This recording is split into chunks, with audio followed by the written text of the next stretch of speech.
welcome to Vienna, our 27 competing countries. Every year, Eurovision comes around, and here in the UK, we sit down full of hope. We watch the points roll in, and then we slump into the sofa muttering, well, Europe does hate us. But are we really that bad at Eurovision? Are we truly the laughingstock of Europe's biggest party? But before we cry only teardrops, and then spiral into hard rock hallelujah, let's take a closer look at the scoreboard. First, before we start handing out blame, it is worth asking, why does Eurovision matter so much anyway? Eurovision isn't just a singing competition. It began in 1956, designed to bring Europe together after the devastation of World War II. At the time, only 7 countries participated, and the contest was won by Switzerland with a song called Refrain.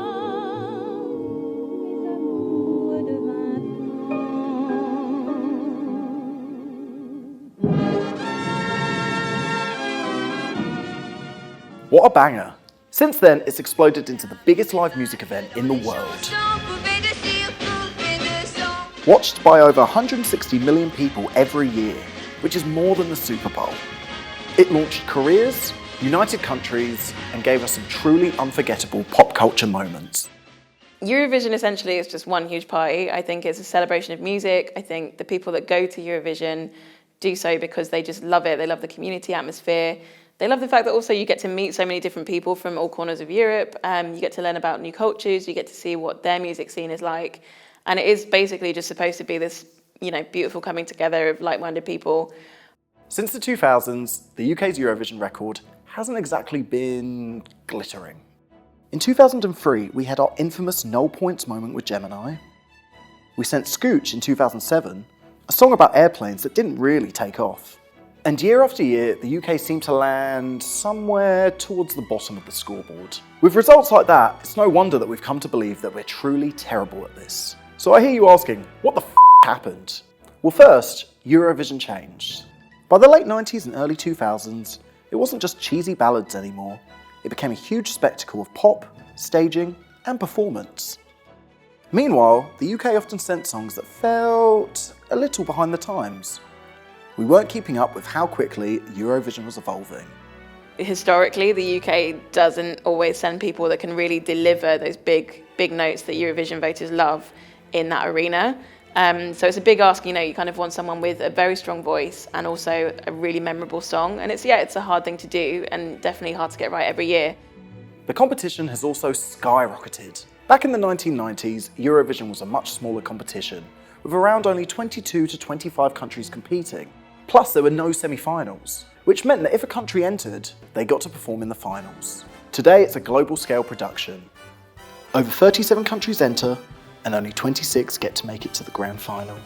The UK is one of the Big Five, which means that we automatically qualify. But other countries have to battle it out just to make it to the semis. Which is lucky for the UK if you've seen our recent track record.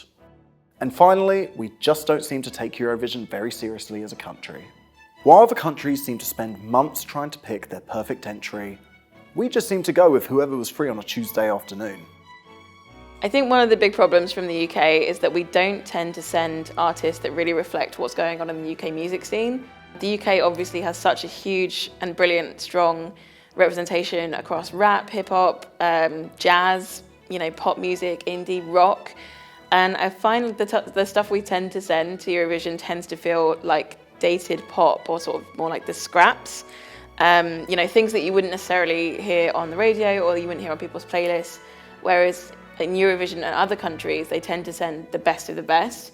They have these big competitions where you sort of whittle it down to the finalists and they send people that tend to be quite big in their countries already. And yes, every year somebody says that it's because Europe hates us. Brexit, Iraq, politics, it's basically whatever the latest theory is. Some people even accuse other European countries of bloc voting. Bloc voting is when countries give disproportionately high points to their neighbours or political allies. Think Greece or Cyprus, or Nordic countries backing one another. It's not officially part of the rules, but it does show up in the data. A 2012 study by the European Broadcasting Union found that regional alliances do affect results, though not enough to override a great song. As for Brexit, some people do think that it tarnished the UK's image. Between 2016 and 2021, the UK averaged just over 46 points per year at Eurovision, a dip from the roughly 61-point average it held in the decade before the Brexit referendum. Once a reliable mid-table presence, the UK has faced a series of disappointing results, including a null points finish in 2021, which fueled the ongoing debate over whether poor performances, political shifts, or changing tastes are to blame. But the truth is, studies show that while block voting does exist, good songs still win. Even with political tensions, acts like Sam Ryder prove that with a brilliant song and a brilliant performer, we can absolutely win the hearts and votes of Europe. In 2022, Sam Ryder's Spaceman brought the UK to second place with a massive 466 points, our best performance in over 2 decades. And that wasn't politics, that was just Europe loving a good song. And here's where the narrative flips. Historically, the UK isn't even that bad at Eurovision. We're actually one of the most successful countries ever. Wait, that can't be right. We've entered Eurovision 65 times. We've won 5 times with legends like Sandy Shaw, Lulu, and Bucks Fizz. And we've come second place 16 times, which is more than anyone else. Which means that between the 50s and the 90s, the UK actually came in the top 5 position more than half the time. So yeah, historically we've done pretty well. I think it's only recently when we haven't been performing as well, I think we tend to kind of put the blame out and say, oh, well, it must be for this reason, it must be for that reason. It's all political.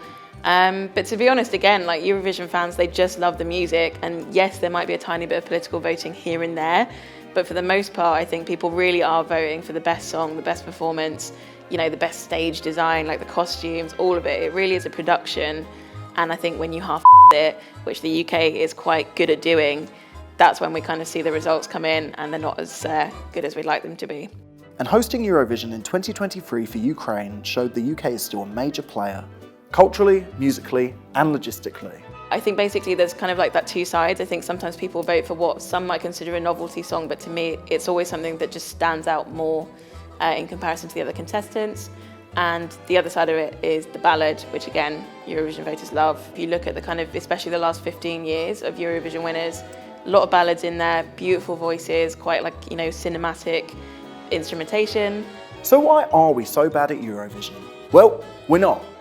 We might have hit a slump, sure. We might have even forgotten about how important Eurovision can be, but with the right songs, right performers, and just a little bit of glitter, we can absolutely come back on top. And I wanna go